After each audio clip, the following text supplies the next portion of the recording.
இயேசுவில் அன்புக்குரியவர்களே, மீண்டும் நாம் ஆலய அர்ச்சக சடங்குகளை ஆரம்பிக்கின்றோம். இந்த ஆலய அர்ச்சக சடங்குகளில் திருச்சபையின் பாரம்பரியத்தில் மிக முக்கியமானது புனிதர்களை மன்றாட்டு. நாம் சிறப்பாக ஒருவருக்கு குரு பட்டம் கொடுக்கின்ற பொழுது, துறவர வார்த்தை பாடு கொடுக்கின்ற பொழுது எல்லா புனிதர்களையும் பார்த்து அவர்களுக்காக ஜெபிக்க திருச்சபையில் பாரம்பரியம் உண்டு. அதே போன்று ஒரு ஆலயத்தை அர்ச்சிக்கின்ற பொழுது கூட புனிதர்களை பார்த்து மன்றாடுகின்றோம். அவர்கள் எல்லாம் இந்த ஆலயத்தை அர்ச்சிக்க இறைவன் தந்த அருட்கொடைகளை பொழிய வேண்டும் என்று மன்றாடுகின்றோம். இப்பொழுது இந்த புனிதர்களின் மன்றாட்டை நாம் இப்போது சொல்லுகின்ற பொழுது அந்த உள்ளத்தோடு அந்த புனிதர்கள் ஆண்டவரிடம் வேண்டி இந்த ஆலயத்திலே நமக்கு அருட்கொடைகளை பெற்று தருவார்கள். சிறப்பாக புனித ஆசீர்வாதத்தை நமக்கு ஒரு பெரும் ஆசீர்வாதமாக இருக்கின்றார். அவரை பார்த்து ஒரு விமானம் நான் இருப்போம். அன்பு நிலை சகோதர சகோதரிகளே, இறை மக்களின் இதயங்களை தமக்குரிய ஞான கோயிலாக மாற்றும் எல்லாம் இறைவனை நோக்கி நம் புனிதர்களோடு சேர்ந்து மன்றாடுவோம்.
தங்கி இருக்கும் புனித இடமாகவும் மாறுகின்றது. எனவே உருக்கமாக பீடமாக தூயாவை பார்த்து நம் உள்ளத்திலும் வந்து நாமும் இறைவனின் ஆலயமாக மாறுகின்ற பொழுதுதான் இந்த ஆலயத்திற்கு மதிப்பு இருக்கிறது. இல்லை என்றால் ஒரு மதிப்பு இருக்க.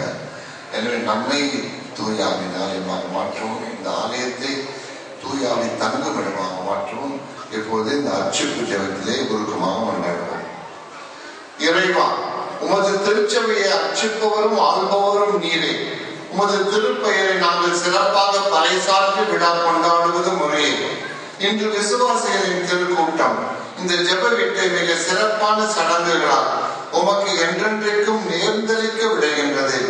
ஏனெனில் இங்குதான் அத்திருக்கூட்டம் உம்மை பக்தி ஆர்வத்தோடு வழிபடுகின்றது. உமது வார்த்தையால் படிப்பினை பெறுகின்றது. திருவருட் சாதனங்களால் ஊட்டம் அடைகின்றது. இக்கட்டிடம் திருச்சபையின் மறைபொருளை குறிப்பாய் உணர்த்துகின்றது. ஆகவே இறைவா, உம்மை தாழ்மையுடன் வேண்டுகின்றோம். இந்த கோவிலையும் இந்த பீடத்தையும் விண்ணக கொடைகளால் நிரப்பி புனிதமாக்கும். இதனால் இக்கோவில் எக்காலத்திற்கும் புனித தலம் ஆவதாக.